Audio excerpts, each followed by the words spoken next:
우리 아이 척추가 휘었다는데 어떻게 해야 할지 정보는 너무 많고 정말 막막하셨죠? 괜찮습니다. 오늘 저와 함께 국제 전문가들이 만든 척추 측만증 치료의 공략집, 바로 2016년 SOS-YS-ORT 가이드라인의 핵심만 쏙쏙 뽑아서 명확하게 정리해 드릴게요. 자, 우선 이 특발성이라는 단어부터 시작해 볼까요? 뭔가 되게 어려워 보이지만 사실 별거 아니에요. 의학적으로 정확한 원인을 아직 모른다는 뜻입니다. 그러니까 아이는 정말 건강한데 이상하게 척추가 휘는 경우, 이걸 바로 특발성 척추측만증이라고 부르는 거죠. 그리고 놀랍게도요, 이 원인 모를 특발성 척추측만증이 전체 사례의 약 80%를 차지합니다. 그러니까 우리가 보통 마주하게 되는 척추측만증의 대부분이 바로 여기에 해당한다는 이야기입니다. 그래서 오늘 우리가 함께 따라가 볼 여정은 이렇습니다. 척추가 휘었다는 게 뭘 의미하는지부터 SOSRT 지침서는 대체 뭔지, 어떤 치료법들이 있고 궁극적으로 우리가 어디를 향해 가야 하는지 차근차근 짚어보겠습니다.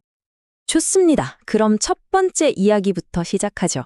척추측만증을 진단할 때 쓰는 이 각도, 이 단순해 보이는 숫자가 우리 아이의 미래에 왜 그렇게나 중요한 의미를 갖는 걸까요? 여기 보이는 이 숫자들을 꼭 기억해 주세요. 콥 각도라고 부르는데요. 이건 그냥 숫자가 아니라 일종의 신호등 같은 겁니다. 10도는 이제 공식적으로 척추측만증이라는 진단명이 붙는 출발선이에요. 30도는 아주 중요한 경고등이 켜지는 지점입니다. 이 각도를 넘어서면 성인이 되어서도 계속 나빠질 위험이 확 커지기 시작하거든요. 그리고 50도. 이쯤 되면 수술이라는 선택지를 아주 진지하게 고려해야 하는 단계로 넘어가는 기준점이 됩니다. 각 숫자가 치료 여정의 중요한 이정표인 셈이죠. 그렇다면 우리가 지금 기준으로 삼고 있는 이 지침, 이 똑똑한 공략집은 대체 누가 만든 걸까요? 바로 그 권위 있는 기관에 대해 알아보겠습니다. SOSRT? 이름이 좀 어렵죠? 쉽게 말해 전 세계 척추측만증 전문가들의 어벤져스 팀이라고 생각하시면 됩니다. 의사, 물리치료사, 보조기 전문가, 연구원들이 다 모여서 오직 한 가지 질문에 집중하는 거예요. 어떻게 하면 수술 없이 척추측만증을 가장 효과적으로 치료할 수 있을까? 바로 이 질문에 대한 최선의 답을 모아 만든 게 이 가이드라인입니다. 그리고 이 전문가들이 입을 모아 가장 중요하다고 강조하는 것, 바로 팀플레이입니다. 의사 혼자, 치료사 혼자서는 절대 최고의 결과를 만들 수 없다는 거죠. 의사, 물리치료사, 보조기 전문가, 그리고 그 중심에 있는 환자와 가족까지 이 모두가 하나의 팀처럼 유기적으로 움직일 때 비로소 최고의 효과를 기대할 수 있다는 겁니다. 자, 그렇다면 이 전문가 팀이 환자를 위해 사용하는 치료 도구 상자에는 과연 어떤 것들이 들어있는지 한번 열어볼까요? 도구 상자에는 크게 세 가지 도구가 있습니다. 첫 번째는 관찰이에요. 무작정 뭘 하기보다는 신중하게 변화를 지켜보는 거죠.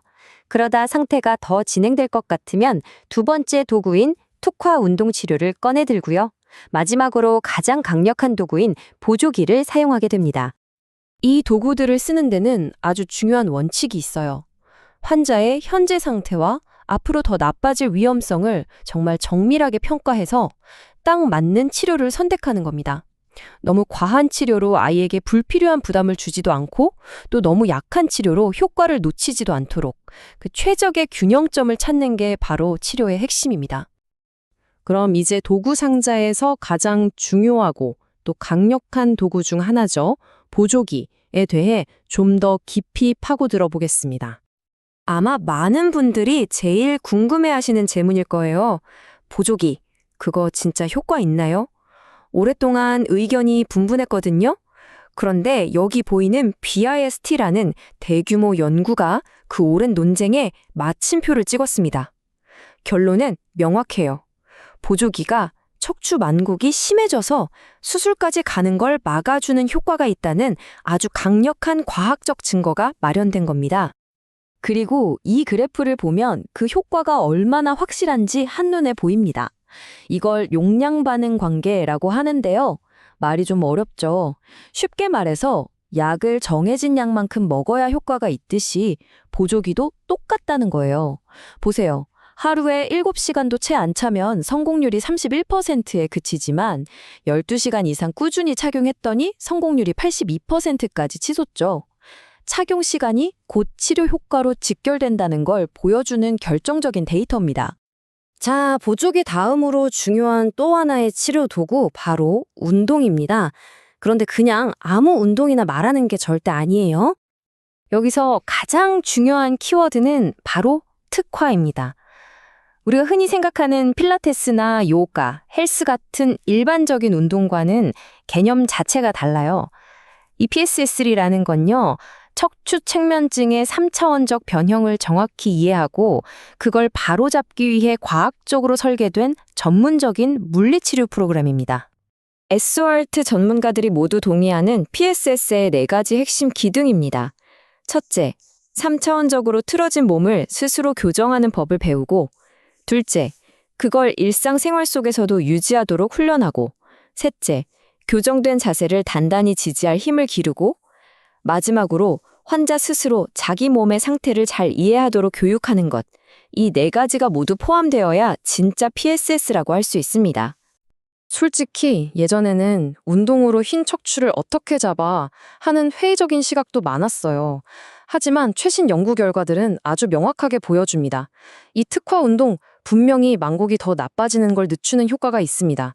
심지어 일부 환자들에게서는 각도를 줄이는 효과까지 나타나고 있죠. 자, 지금까지 치료 방법들에 대해 알아봤는데요. 그럼 이 모든 치료를 통해 우리가 궁극적으로 이루려는 목표는 과연 무엇일까요? 치료 목표는 막연하지 않아요. 이 표를 보시면 아시겠지만 치료를 시작할 때의 각도에 따라 아주 구체적이고 현실적인 목표를 설정합니다. 예를 들어 20도 미만의 경증이라면 그 상태를 계속 유지하는 게 목표고요.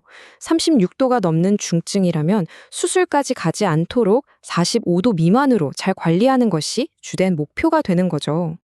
하지만 어쩌면 숫자보다 더 중요한 게 바로 이 부분일 겁니다. 치료는 엑스레이 사진 속 각도를 줄이는 걸로 끝나지 않는다는 사실이죠.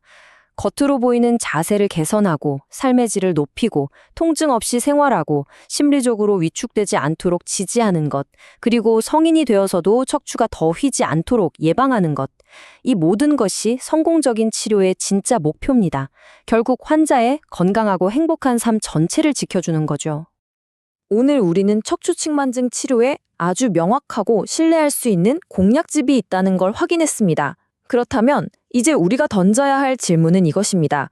이처럼 확실한 과학적 근거를 바탕으로 전문가들이 한 팀이 되어 환자와 함께 노력한다면 한 아이의 휘어진 척추, 그리고 그 아이의 미래는 어떻게 달라질 수 있을까요? 한 번쯤 깊이 생각해 볼 문제입니다.